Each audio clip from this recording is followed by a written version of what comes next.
Michael, it is a pleasure to have you with us. And on a personal note, it's been a pleasure to know you as a friend and a colleague over many years through our connections in Toronto Conference of the United Church of Canada. So it's great to have you here tonight. So Michael, we've asked you to share for approximately 30 minutes, and all of our participants are welcome to enter questions in the chat.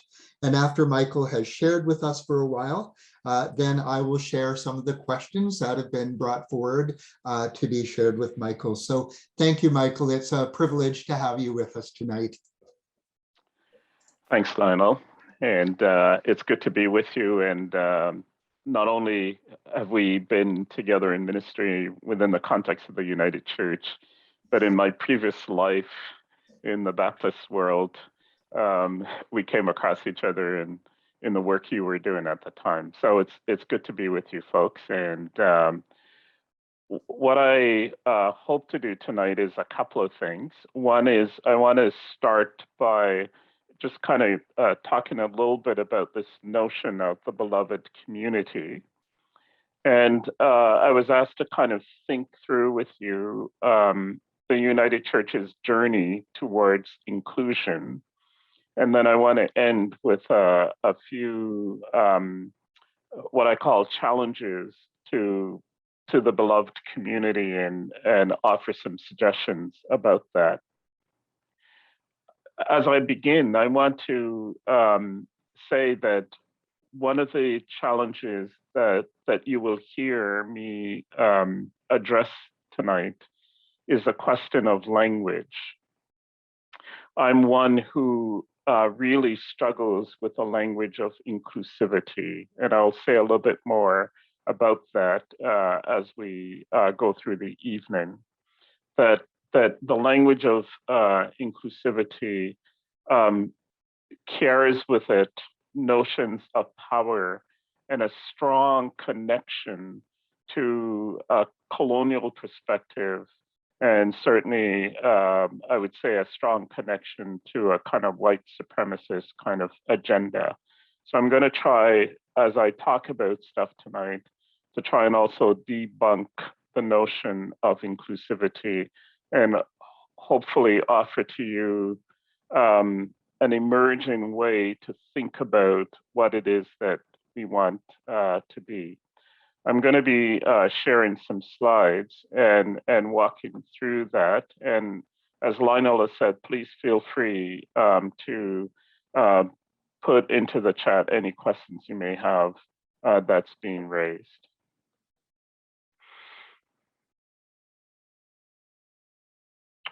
So for me personally, one of the things that I've been working through in my own mind and life is this notion of the beloved community. I certainly picked that up from the mission and ministry of Martin Luther King Jr. And as King was about his work within the context of the civil rights movement in the United States of America, King started to formulate a kind of notion of what it meant to be engaged in this work of transforming the social order that people of African descent found themselves into in the United States. And you will know that something about King's work was that he never saw it as the work of African descendant folks. He saw it as the work of the entire nation and the entire community. And so this notion of the beloved community begins to move into a sense of a partnership among all peoples for justice for all peoples. And it's interesting that as I think about that in the early days of the Truth and Reconciliation process, the first, I would say probably the first two gatherings of the TRC were attended to mostly by Indigenous people. And there was a sense in which those of us in the Canadian context felt that it was their issue, not our issue. And for me, the notion of the beloved community pushes us to understand that any experience of inclusion, any exclusion, any kind of system that creates exclusion requires all of us to try and address it. And so tonight, that's what I want to kind of talk about and share a little bit with.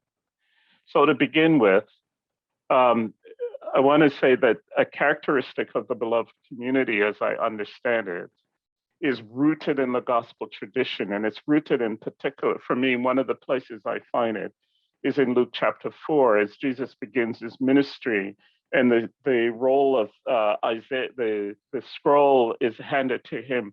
And he reads from the prophet Isaiah that the Spirit of the Lord is upon me because he's anointed me to bring good news to the poor, to set at liberty the captive, to recover your sight to the blind. And so my understanding of the beloved community is this, that it is the call of the gospel is to bring about God's dream of a beloved community where all are known, named, welcomed, and loved. It's a place of safety and a place expressive of the diversity of God's creation. And for me, that's the notion of the beloved community. So I want to take you on a quick journey in terms of the United Church is living into or beginning to understand its role of being this kind of beloved community. And I've selected some parts of the history of the church. It's certainly not the entire history of the church, but I've selected some parts just to bring to our mind an awareness. So one may think of the reality that in 1925, the formation of the United Church of Canada was kind of the starting point of this building what I would call this beloved community. Now, it's important that as we think about the 1925 and the events leading up to 1925 to the creation of the United Church, that there are a number of factors that are important for us to lift up. So on one hand, the creation of the United Church was rooted in a sense of how could we do mission together in this vast tract of land known as Canada. So the mission, a sense of mission drove the union conversation. A second thing that drove the union conversation is where the United Church is at today, is finances. The Methodists and the Congregationalists and the Presbyterians recognized that they could not, that they didn't have the resources to fund the kind of mission and ministry that they assumed needed to happen within this context of Canada. And as Canada was at the start of kind of building its sense of a nation. And so that drove some and facilitated some of the conversation around union. But it's important, and I want to say this next piece is important because even in the context of seeking to try and build a beloved community, there's a shadow side to this, and a shadow side that we continue to live with, because implicit or built into our union was a fear of the other. And I don't want to deny the reality of the mission and the finances that drove union, but a piece that drove union was a fear of the Catholics. And so it was important in the life of the church to build this bastion of Protestantism to protect us and to protect Canada from the Catholics. That's part of our history. And so in it, this kind of space of largeness, that we experience the United Church, there is the shadow side to the United Church. And I would say that we have not yet completely, lots have shifted, but we have not completely kind of gotten to a place where we've repented of that in our history as the United Church of Canada. And I think it's an important thing because it shows up, as I'll illustrate in a number of ways shortly. In 1936, we have the ordination of the first woman. Again, a process of kind of enlargement.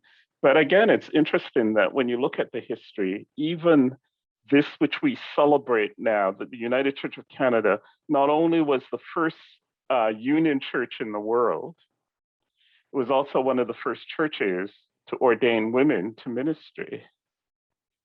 But the church didn't go gently into that ordination. It was pushed into that ordination. But nevertheless, the pushing has brought us to where we are. But look at this. 1936, the first woman was ordained.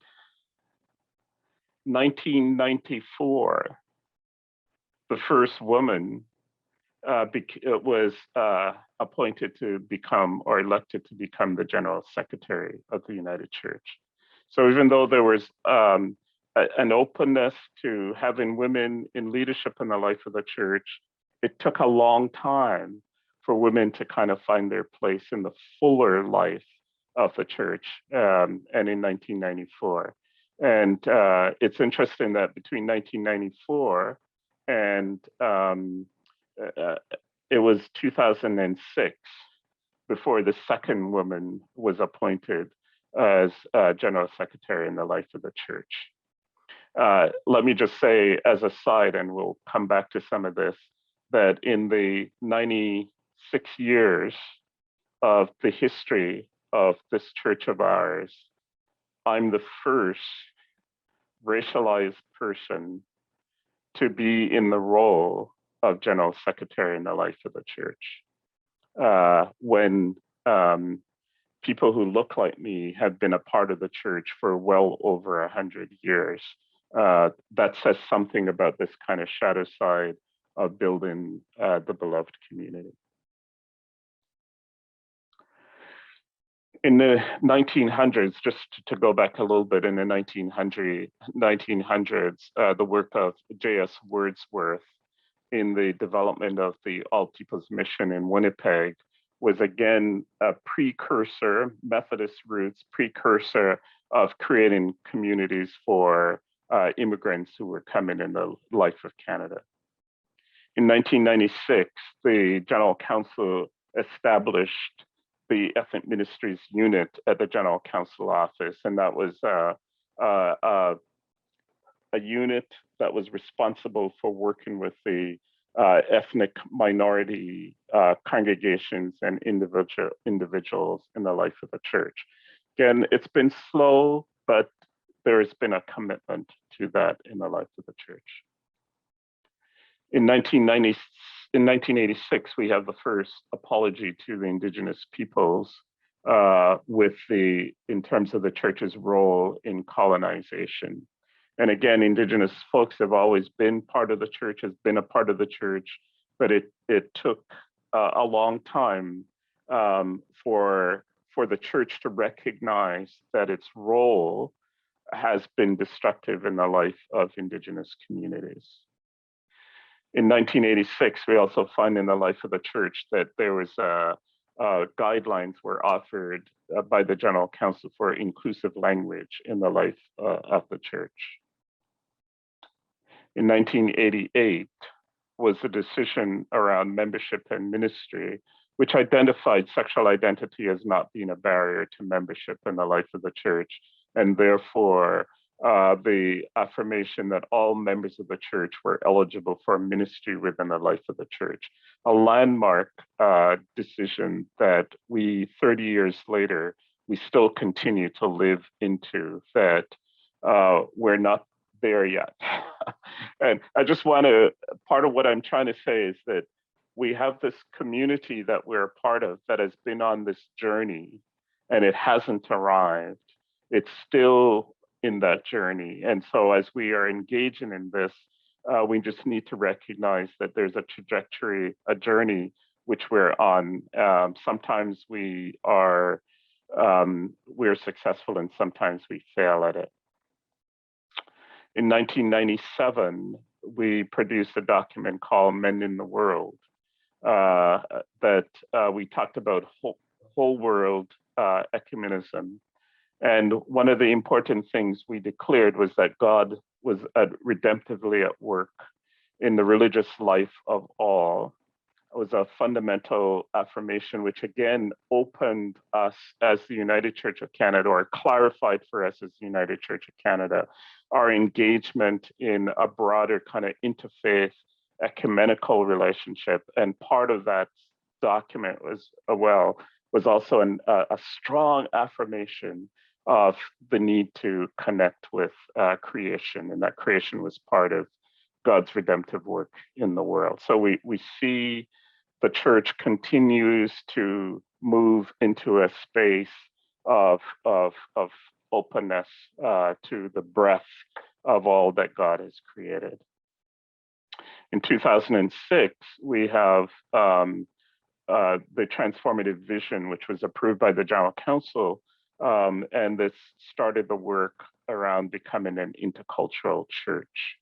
And we continue to live into that understanding of what it means to be an intercultural church, and talk about that. In 2012, we have an affirmation. So in 1988, when the church made the decision around membership and ministry, and said that sexual identity was not an issue for membership and therefore not an issue for ministry in the life of the church. The whole conversation around gender identity wasn't as robust as it has come laterally. And so in 2012, the General Council affirmed in kind of opening up the 1988 statement that gender identity was not a barrier to membership, and therefore and to ministry. We affirm that gender and sexual identities are a gift of God, and welcome people of all sexual orientation and gender identities is kind of the affirmation we made. In 2010, we had the first openly transgender person was ordained in the United Church, and we begin to see again the church moving.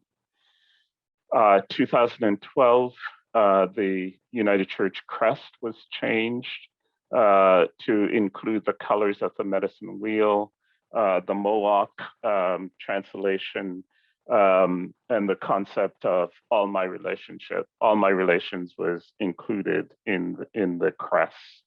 And in the basis of union, there was an addition to the basis of union, which acknowledged the fact that although Indigenous peoples were part of the Methodist and Presbyterian churches, and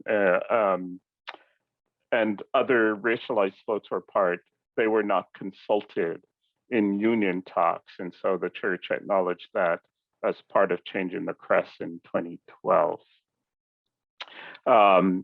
And in 2012, document was a vision of becoming an intercultural church was also approved by the government. In 2019, the church received the caretaker's call to the church and established the National Indigenous Church, the National Indigenous Council, and the National Indigenous Elders Council. And so we are on this journey now of seeking to live into full relationship with the Indigenous communities. And what's interesting about that is that we're recognizing that we are actually dealing with a number of nations. And sometimes we hear the conversation that the Indigenous communities are nations, but the Indigenous communities are wanting us to understand that idea that we're dealing with nations. And so the relationship is nation to nation relationship that we're being invited to, and the church is is continue to try and figure out what that nation-to-nation relationship means. And in 2020, we made the commitment to become an anti-racist denomination. So I guess I'm just trying to give you a little bit of a wide overview of this journey of becoming this beloved community that the United Church of Canada, in its very roots, attempted to kind of create the space of inclusion for all, and I'll unpack that word again. But as it's been about that, it's also created lots of spaces of exclusion, but it's on this journey. And so the process of becoming an affirming community is part of that journey. And the decision to become an affirming community isn't the end, but the beginning of a process.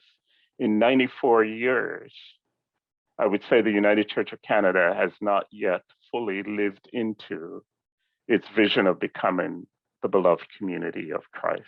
And so you're part of that journey, and your stories will be part of that journey. Sorry, I'm running out of time. So what are some of the challenges to becoming an inclusive church? And I want to quickly run over this and then pause to allow for conversation. I think one of the first things we need to recognize around this, and I've alluded to, is the issue of that we want inclusion without transformation. And by that I mean that we're fascinated with the idea of having a diversity of people in our communities, but we do not work at allowing the presence of the diversity of peoples we want to be part of our community to change how we are. And, we play around, you'll hear people say, come and be like us. And that's the kind of experience that happens, right? So that we want to look out and say, oh, isn't it great? We have racialized people in our communities. Oh, isn't it great? We have gays and lesbians and trans people in our communities. Oh, isn't it great? We have, and yet their presence in our community doesn't lead to a transformation of who we are. And so one of the challenges, and I think one of the great challenges that historically we face, and particularly in this present moment we face, is this idea that we are in love with inclusion without transformation. So what's a way forward as we think about this notion of inclusion without transformation?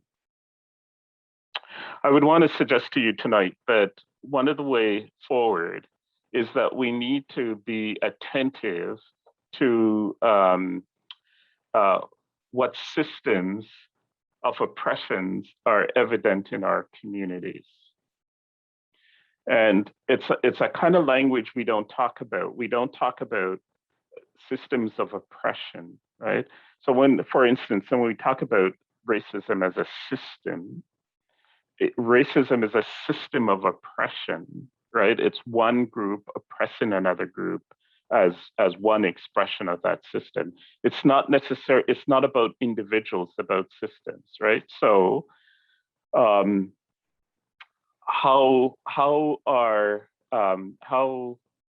what are you doing to think about how you function as a community and what's inbuilt in your function as a community that is oppressive, right? And that happens in a whole host of ways. How people engage. So I'll tell you my favorite story. And this is interesting. Um, in a particular area, and I tell this story because I think it's illustrative of also issues of how we assume. So in a particular area noted for um, foreign workers coming in to work on farm communities, a young Black man showed up in one of our congregations one Sunday. After church, the minister went to greet the person and said, "So, which farm are you working on?" Right? On one level, a fair question, but it's a question rooted in assumption. The young man said, "I'm not working on a farm. I'm a physician, and I'm here on a postdoctoral fellowship working at the hospital.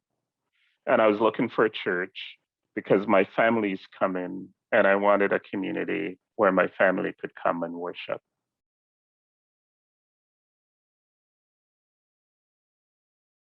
Right? So one of the systemic ways of oppression is we make assumptions about the other. So in your system, what are the assumptions you make about the people who look differently from you, right? And so even because you make some assumptions about they are without asking them, right? I mean, it would be a whole different conversation if the minister said, "Welcome, it's great to have you.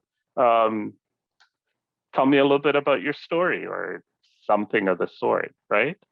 But to just assume that because of the color of his skin and he showed up in the church on the Sunday morning, that he must be one of those people. That guy never came back. He lost a whole family, right? So some of the systems of oppression is rooted in our assumptions, the assumptions we make about each other. The reality that you know some of the folks who come, and I think about migrant community, and I think particularly around Christian migrants, like you have people who are coming who have been leaders in their church communities back home, and they walk into our doors and we treat them as if they know nothing, they have nothing to offer us, whatever it is, right? Systems of oppression based on our assumptions. And so I think one of the things we have to do is to start to ask ourselves is what in our community can be experienced as oppression by another, right? Or somebody walks in the door and by the next Sunday, they're involved in all kinds of things because you pull them in and without kind of having a better sense. So that's important that we can't be transformed. We won't experience transformation if we not attended to the systems of oppression that we experience, that we live into our communities.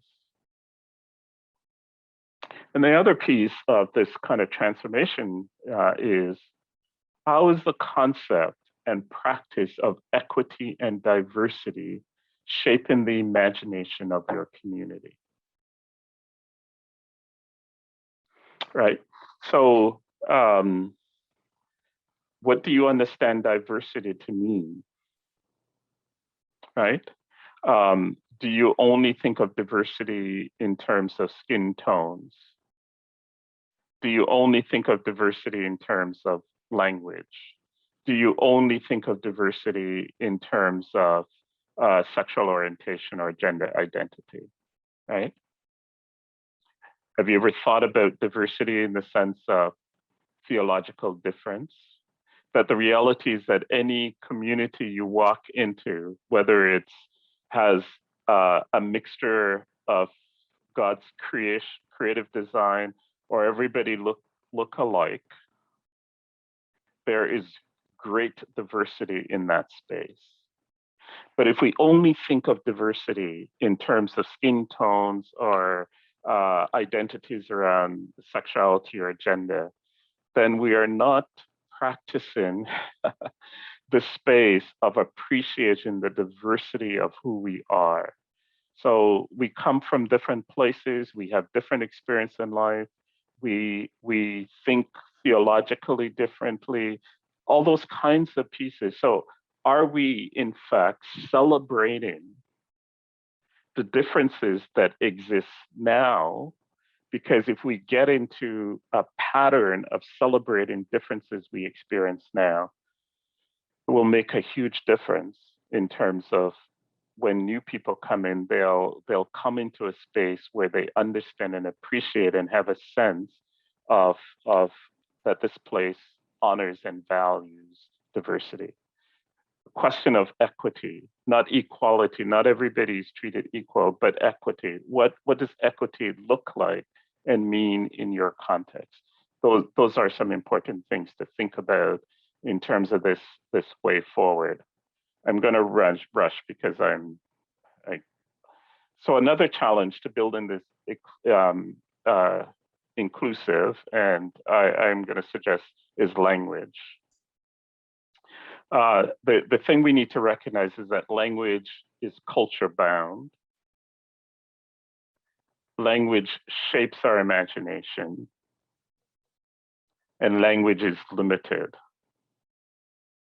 And so again, this whole notion of inclusion, I'm using it here, but this whole notion of inclusion has within it the sense that somebody chooses who to include, right? There's a power imbalance in the language of inclusion, because if you're an inclusive community, it also means that you are an exclusive community, that you make some choice about who is included and who isn't. And the question is, who gets to make the choice about who is included, right? So, you know, please don't get me wrong, and this is being taped, so I probably won't say it, but maybe I'll risk it. I think there's a sense in which many of our communities of faith think that they're doing something wonderful when they make the decision to become an affirming community. And what they need to realize is that they're just simply catching up with what God's about. And it's not, I will leave it there. What I want to suggest is that we maybe start to think about the question of accessibility and to ask the question, are we an accessible community of faith? And we know accessibility in the kind of broadest term in terms of somebody who with disabilities, but what if we broaden that and say, is our community accessible in all kinds of ways? So can somebody understand the language we speak? And I don't mean whether they speak other than English, but do we use plain language in our communications? So is our life together accessible in that way that somebody can come in and hear from how we pray, how we preach, a certain sense that the language is simple and they can understand it?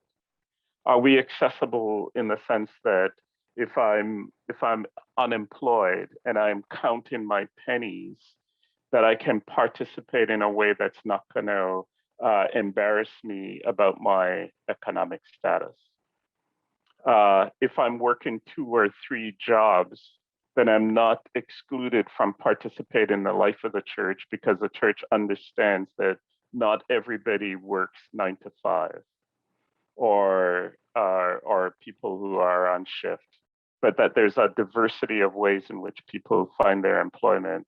And so how do we create spaces for people to engage, recognizing the kind of diversity, right? So I started to play in my head with this notion of accessibility. Might that be a way forward? Sorry, I'll just rush through the next thing. And one of the And Michael, take your time. We're happy to hear from you. and a question to ask is, how is my community accessible to all if all means all, right? So here's, I was going to play this, but I'll just read it to you. And there's a song I heard in Indonesia when I was there a couple of years ago, and it every time I hear it, I'm still shocked. So the first verse goes, God of the moon and star, God of the gay and single bars, God of the fragile hearts we are, I come to you. God of our history, God of our future that will be, what will you make of me? I come to you. Like I wish, well, Indonesia being a Muslim country, and this song was written within the context of the Christian community there. And I think, which of the congregations I'm associated with would sing a song on a Sunday morning, God of the gay and single bars? I don't know, but it struck me. But then this verse, the second verse, is the verse that I find jarring. God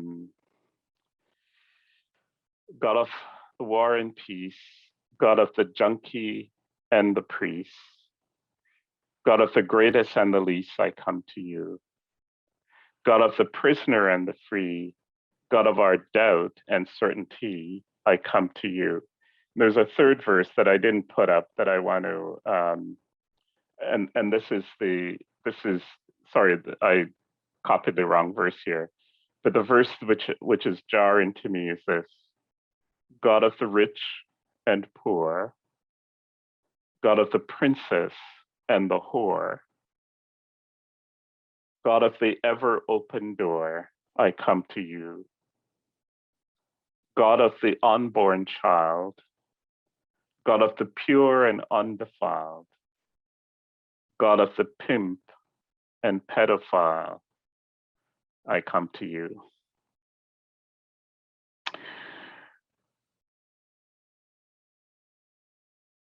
We have issues around safety. So is a pedophile welcome in our community? We would have trouble with that. But the thing which strikes me about this particular song is this, that it is reflective of the kind of diversity of the people who make up the community. And in some ways, part of the transformation, part of the kind of living into that space of transformation is that it, in its liturgical life, it begins to reflect the diversity of who they are. And to me, this is about that accessible space, that when somebody hears this song who are part of our community, they hear that there is a place for them. We can argue about pedophiles being in our communities, and that has its own challenges, but it's something to start that. The other challenges, two more, and then I'll stop, is that one of is the lack of authentic relationship. One of the things we have been doing is one of the things we've done in response to the unmarked graves is that we have written to all the communities that were impacted by the residential schools that the United Church of Canada ran. And we wrote letters to all the chiefs and councils and said, we recognize that we created the problem, we would like to meet with you to have a conversation with you about how we might be respond in a way that's appropriate to you. So we've offered to be in conversation without any preconceived notion of what the outcome might be. So a number of the chiefs have been in touch, and we've been meeting with the community of Ahausa and the chief and some of the council members. We've had 3 meetings, and to this date, no ask has been made in terms of a response to the grave. We're just building relationship, and the chief is just committed that we're gonna take the time, however much time it takes, to build a kind of relationship where there is a level of mutuality and trust. And so we meet and we share stories, and we hear from each other, and we say, we will meet again. And we will meet again. And I think one of the challenges in creating accessible space is that we don't have authentic relationship with the diversity of peoples that are outside our immediate community of the church. And one of the challenges that most of us find, and that may not be true for in the kind of communities where your 2 churches are, but often we don't, because we don't live in the community, we don't know who is in the community, and we don't have a relationship with them. So we're secure in our little ivory towers of the church, but we don't have the relationship to actually move into a space of being transformed. And the final thing I would say is this, that part of the challenge for us in building accessible communities is that we're never clear about what the end goal is. And I just want to remind us that the end goal is about justice. The end goal is about justice. We engage in building the beloved community because we're about creating a just world for all. God has told you, O mortal, what is good, and what does the God requires of you, but to do justice, and to love kindness, and to walk humbly with your God. That the engagement with those who are different from who we are is not an engagement so that we can feel better at night, that isn't it nice that we have LGBT folks in our community? Or is it nice that we have Black folks in our community? Or isn't it nice that we have Hispanic folks in the thing? It is about a commitment to justice, which means that out of the relationship, we have to be attentive to the ways in which all the diversity of who we are struggle to find justice in their lives and experience. And we need to be able to do that. Thank you. I'll stop there and entertain any questions folks may have.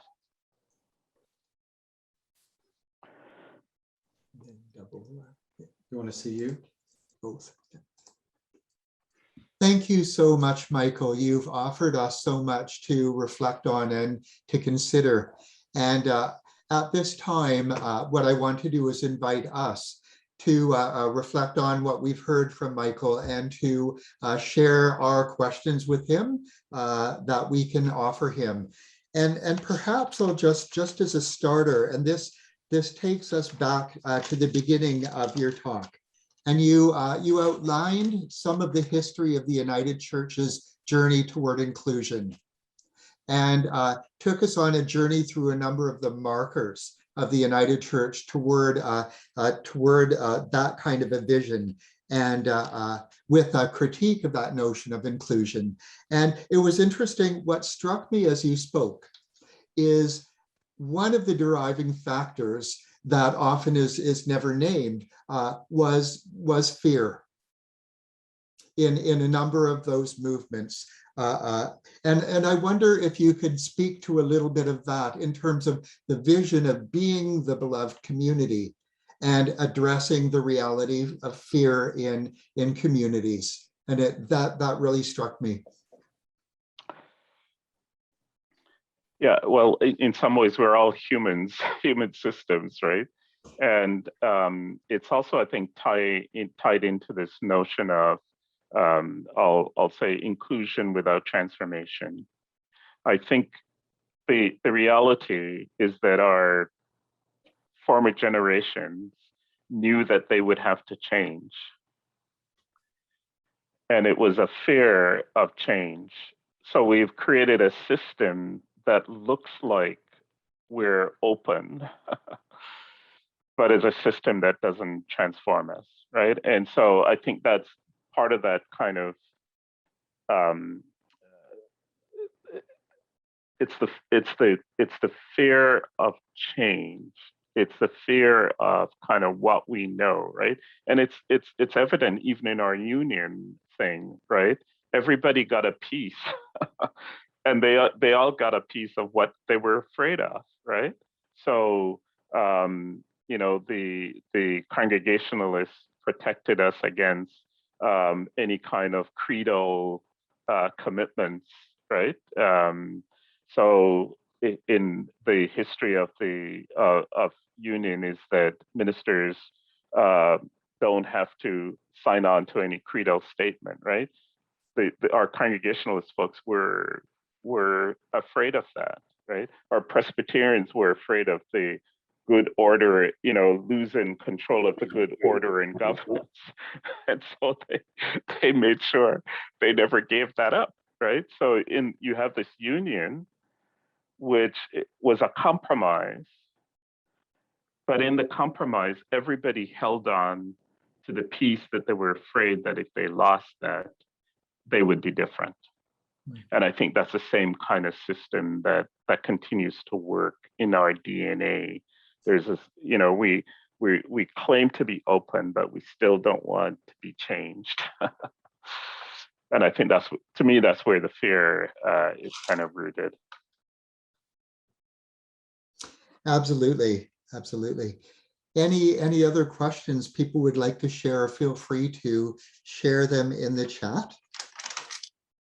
And I'm just looking at my notes as you were speaking, Michael. And so while you're looking, Debbie Anders, I think, sent me a note saying, "Is there a practice that you have found to be transformative that you could recommend to us?" And I would say that part of, I was alluding to this notion of building relationship. And I think it's important that we actually be intentional about building relationships, and that's where the transformation happens, right? Because as you get to know people, you get to hear their stories. You recognize that where they have come from, and part of that part of it is, I think it's also tied into this fear thing. I'll give you an example.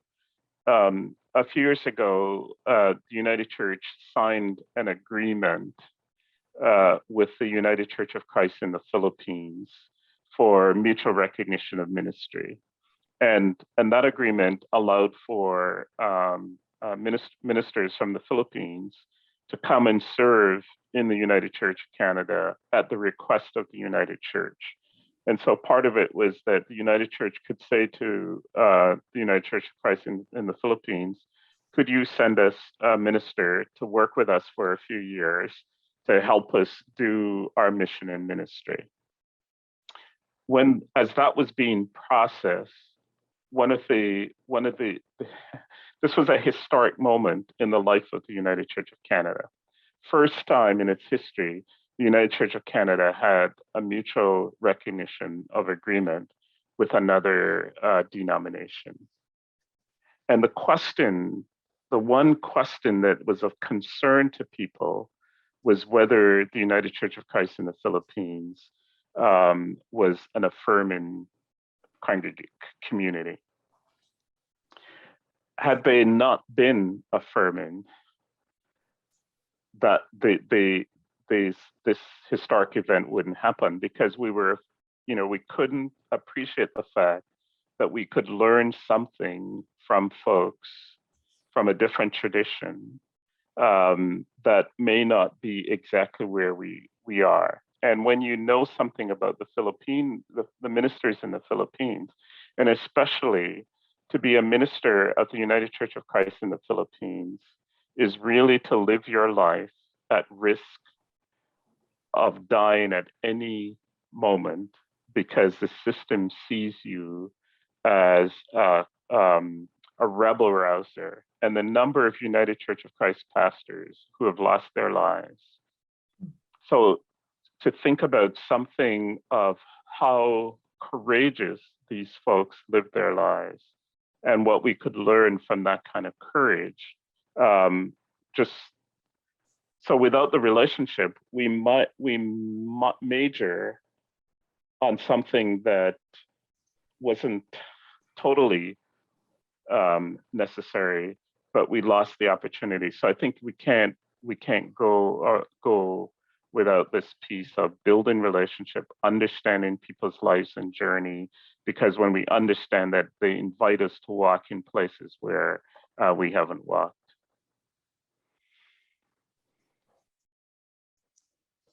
And I'm just looking at some of the questions here.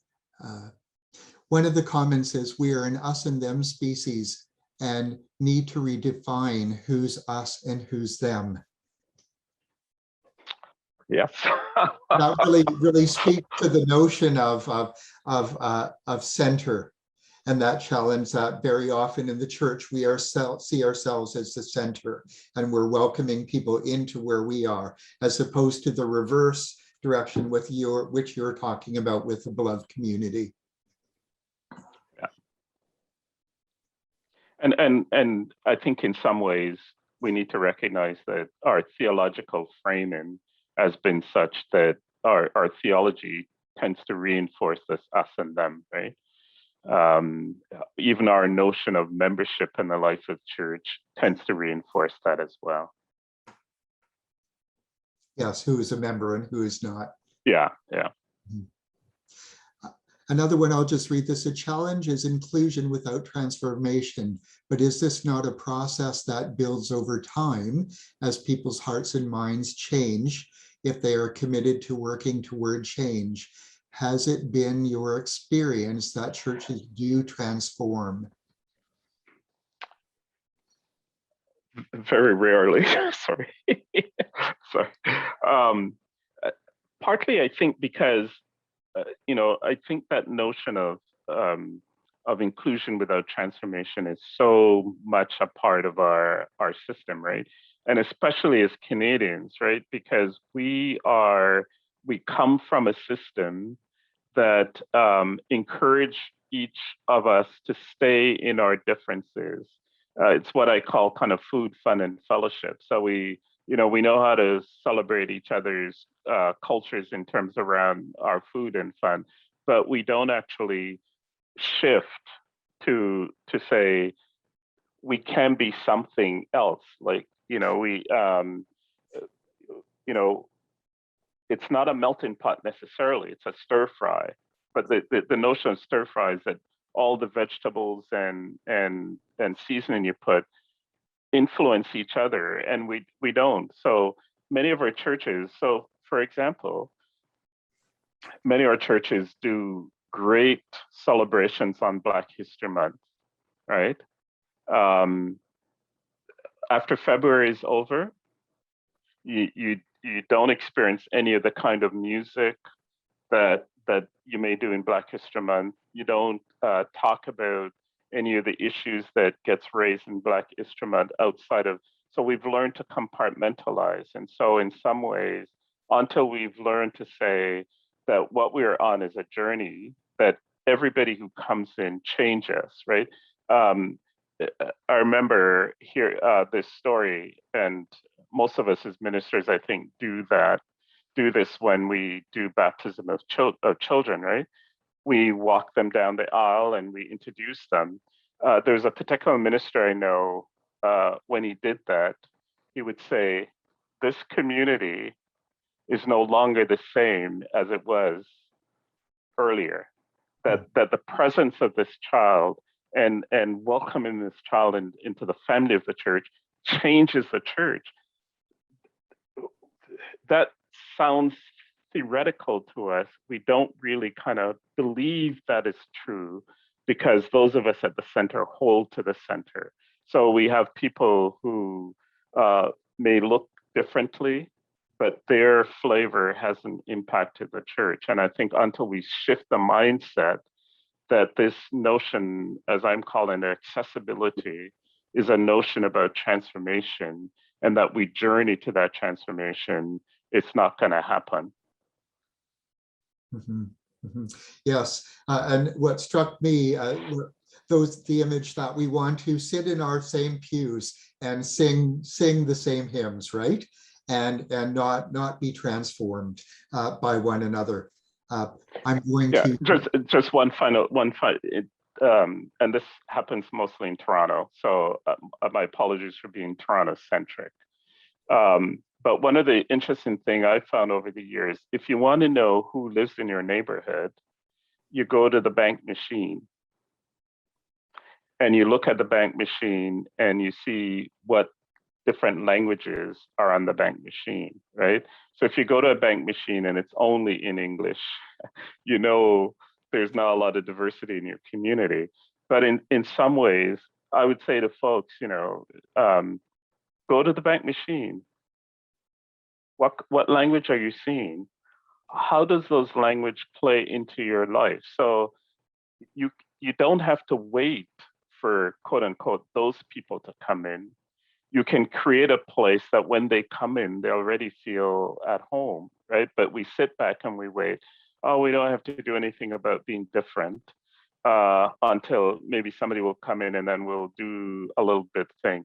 So it's that kind of stuff is how are we attentive to differences, and how do we begin to shape that in our lives? So, just for the fun of it, if somebody speaks another language, do we read scripture in that language, or is scripture always in English? I mean, we have the technology to project the words in English and have somebody read them in Swahili or Tagalog or whatever, right? And so we begin to hear, but no, even if those people come in, it's always English. So again, it's a mindset shift. I think I'm trying to encourage us to do that. If we want to be about this notion of accessible communities, it's requiring us a mind shift.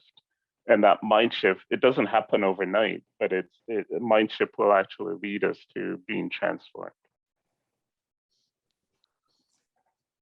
And a question I have here is, again, picking up on your concept of accessibility instead of inclusion is a wonderful way to approach this idea of building the beloved community.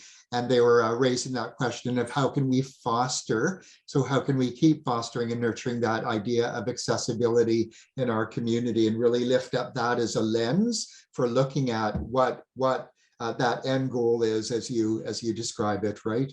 Yeah. And if you even just learn from the kind of physical accessibility, often we're invited to do audits, accessibility audit. So what would an accessibility audit look like if you're broadening this notion of accessible? Is our community accessible to all? And so what are the barriers to that accessibility? And then we attend to those barriers. But again, you have to have a mindset that says, if we don't name it, we never change it. And what strikes me as you say that is with accessibility, we often only start with the physical. Yeah, And in the same way that we have that narrow vision of when you raise the question of what does diversity look like, right? So yeah, it's like we need this broadened vision that you're talking about related to diversity, related to accessibility. yeah. But just when I was at Walmer Road Baptist Church in my previous life as a Baptist minister, one of the things we did, and we had thankfully we, anybody can do it, but we just happened to have somebody in our congregation who was a journalist. And so twice a month, we would have her work with somebody to tell their story. And so sometimes she would interview them, sometimes she would just kind of meet with them and prep them. And, it was always interesting to hear people who have been in the church together for over 30 years saying, I never knew that about you, right? So one of the ways in which to kind of begin to cultivate that kind of diversity is among us, tell our stories, find ways to tell our stories, right? And in so doing, you begin to recognize, oh, I didn't know you grew up in wherever, or I didn't know. And so you begin to have an appreciation that, yeah, although we look alike and we may have some common experience, we're different, right? But again, it's a culture. We have to build this culture of recognizing diversity, celebrating diversity, learning about diversity, and living into diversity. And it's not just about skin tone or gender or sexual identity. And it strikes me, it's also about moving to that place of depth, where beyond the food and the meal, there is that place of depth in our connection with one another. And I hear you talking about that, Yeah. where the community is built. Yeah. I want to move to one more question. I'm just reading here. As I reflect on this, thinking we need to practice and learn how to find a way out of our silos in order to be disciples and friends who really see each other. So moving Yeah. out of our silos to seeing each other. Yeah. Yeah. Yeah. Yeah. And just to say, and it's easier. Um, it's easier with racialized people. We can see the color difference, but we don't see. So as a gay man in the life of this church, often I'm pulled into space around my gay identity, and people just think they completely disregard my skin tone and how that has shaped me, even in the way in which I live out my identity as a gay man, right? So we can't continue to do this trade-off. We have to recognize, and I'm very intentional about saying I'm a Black gay man, and as I came into this role as general secretary, it was important to me to name not just that I was the first Black general secretary in the life of this church, but I was the first openly gay Black person in this role as general secretary. And all those markers are important. And it was interesting that one of the first places that I was interviewed after I was appointed was in the Jamaican newspaper. and and I maybe can't go back to Jamaica because I've outed myself publicly in that. But it was important because those markers mean something to me, and it means something to others that I want us to be able to say, there is a place for you in the fullness of who you are, not just a part of who you are, but the fullness of who you are in the life of this church. And so for me to kind of name that and live into that and invite people to see me for all that I am, in my gayness, in my Blackness, my maleness, because the gift that I will bring to the life of this church flows out of all those places and the intersection of those places and the pain of those places as they've intersected each other.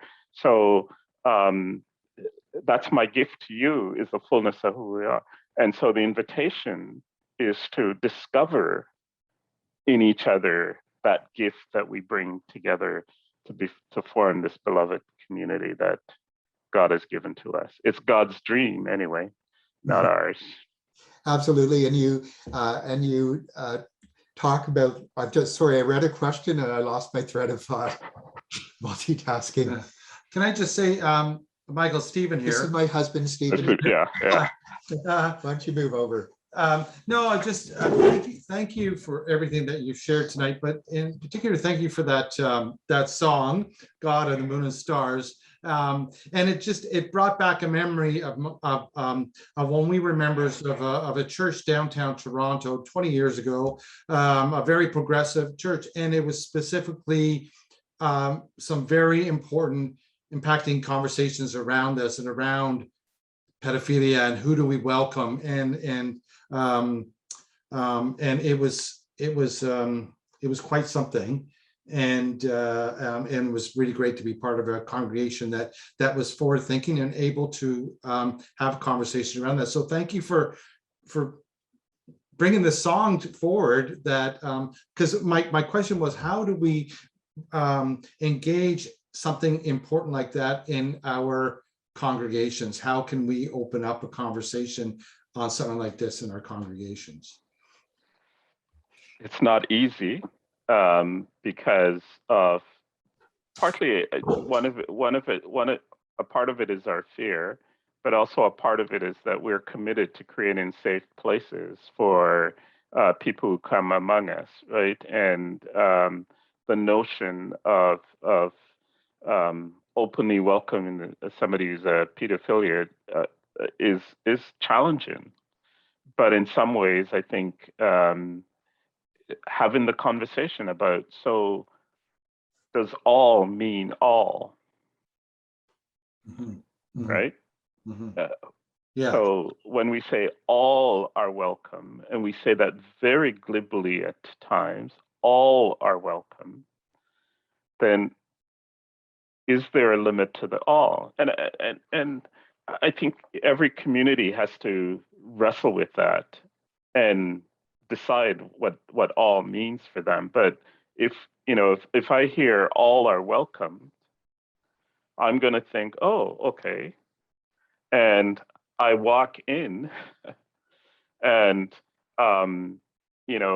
I experience microaggression around my skin color. I experience all kinds of passive aggressive racial thing, then I'm going to think that all doesn't mean all, right? So before we say all are welcome, we need to have the conversation about what we mean about all, and is there a limit to our all? Yes. And to acknowledge as communities that we may have not even been aware that we were struggling without knowing it with what all actually means to us. Yeah. That it's a place of struggle. So I'm mindful of our time, and I'm so grateful for what you've offered us tonight, Michael. And at this time, I'm going to go back to our host, Debbie Anderson, and we'll just pin you again as well. And I'm sorry that we've not been able to reach all of the questions. I sort of had this thing prepared about how I was going to say thank you, and it's all gone completely out the window. I have been, as I'm sure others have been, really blown away by the depth of this that you managed to squeeze into a very short space of time. And I'm sure that we could all talk about it for days and days. And I was absolutely riveted. And I was trying to write everything down and, take notes and whatnot. But what you have given us to think about tonight, about the challenges of becoming the beloved community, and the knock on the head that just because we've become an affirming ministry doesn't mean that we've ended something. We have only just taken a baby step forward. So thank you. for being with us tonight and sharing your wisdom. Appreciate that. Thanks for the opportunity. And Karen has been silent, but Karen, I saw your name, so good evening. And I also want to just offer a thank you to the affirming committees of both Goodwood and Claremont United Churches for doing the work of planning this series. And I'm really excited about what is to come as well. And thank you for the gift of what you've offered tonight, Michael. Thank you.